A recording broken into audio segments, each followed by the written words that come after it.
ഏട്ടാ നിങ്ങൾ ബൈക്കിലാണോ വന്നത്? തിരിച്ചെങ്ങനെയാ പോകുന്നത്? ബൈക്കിൽ പോയിക്കൂടെ? നന്നായി. ആ കടയിലുള്ളതിന്റെ നേർ പകുതി വാങ്ങിച്ചിട്ടുണ്ട്. അതും പിടിച്ചോണ്ട് നന്ദിനി വണ്ടിയുടെ പുറകിലിരിക്കാനോ? ഞാൻ അതും പിടിച്ച് നടന്നു പോയിക്കോളാം. ഹലോ, വേണ്ട വേണ്ട, താൻ ബൈക്കിലിരിക്കടോ. നമുക്ക് ആഘോഷമായിട്ടങ്ങ് പോവാം അല്ലേ? എനിക്ക് അത്രയ്ക്ക് ആഘോഷിക്കണ്ട. ഒരു കാര്യം ചെയ്, ബൈക്ക് അവിടെ ഇരിക്കട്ടെ, ഒരു ഓട്ടോ വിളിച്ച് പോയാ പോരെ? ഓട്ടോയിലൊക്കെ സാറ് കയറുവോ? എന്താ ഓട്ടോയിൽ കയറിയാല്? എടോ, ഞാൻ തന്നോടൊപ്പം ട്രാക്ടർ കയറിയിട്ടില്ലേ, സൈക്കിളിൽ കയറിയിട്ടില്ലേ, പിന്നെന്താ ഓട്ടോയിൽ കയറിയാല് അല്ലേ? നമുക്കൊരു ഓട്ടോ വിളിച്ച് പോവാം.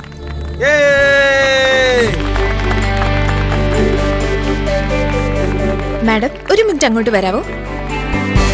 നന്ദിനി വിളിക്കുന്ന കിട്ടില്ലേ? ചെല്ല്, നമുക്ക് നോക്കാം. വാ.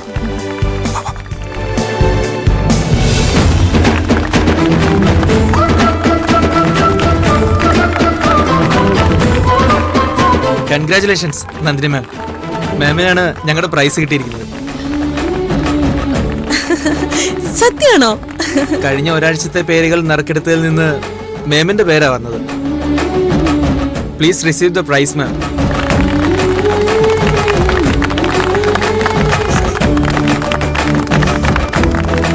അതെങ്ങനെയാ എനിക്ക് കിട്ടുന്നത്? എന്റെ ഒപ്പം തന്നെയല്ലേ ആരതിയും പേരെഴുതിയിട്ടത്? എന്നിട്ട് ആരതിക്ക് കിട്ടിയില്ലല്ലോ. പൊട്ടത്തരം പറയാതെ നന്ദിനി, ഒരാൾക്കല്ലേ സമ്മാനം ലഭിക്കുന്നത്. അതുമല്ല എപ്പോ എഴുതി, ആരുടെ കൂടെ എഴുതി എന്നൊക്കെ നോക്കിയാണോ സമ്മാനം കിട്ടുന്നേ? മര്യാദയ്ക്കത് വാങ്ങിക്കേ. Nandini, you are lucky. ഇങ്ങനെയാണെങ്കിൽ തന്നെ ഞാൻ കമ്പനിയിലേക്ക് കൊണ്ടുപോകും. പ്രധാനപ്പെട്ട എഗ്രിമെന്റുകളൊക്കെ നടക്കുന്ന സമയത്ത് തന്നെ നിർത്തിയാൽ ഉറപ്പല്ലേ ആ കോൺട്രാക്ട് മുഴുവൻ എനിക്ക് കിട്ടുമെന്ന് അല്ലേ? വാങ്ങിക്കത്, വാങ്ങിക്കടോ.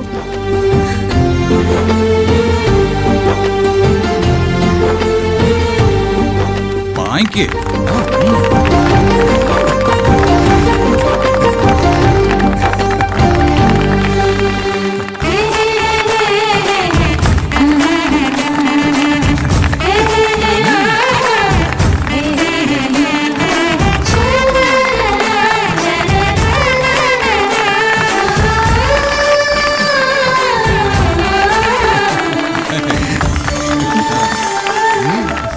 മാം, ഞാനിതിൽ സിം കൂടി ഇട്ട് തരാം.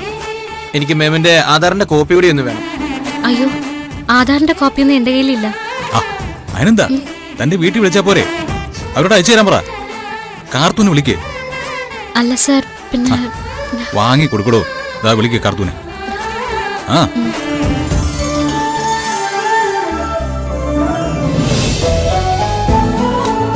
ഇങ്ങനെയാ അവളെ സ്നേഹിക്കേണ്ടതേട്ടാ. എനിക്ക് സന്തോഷായി.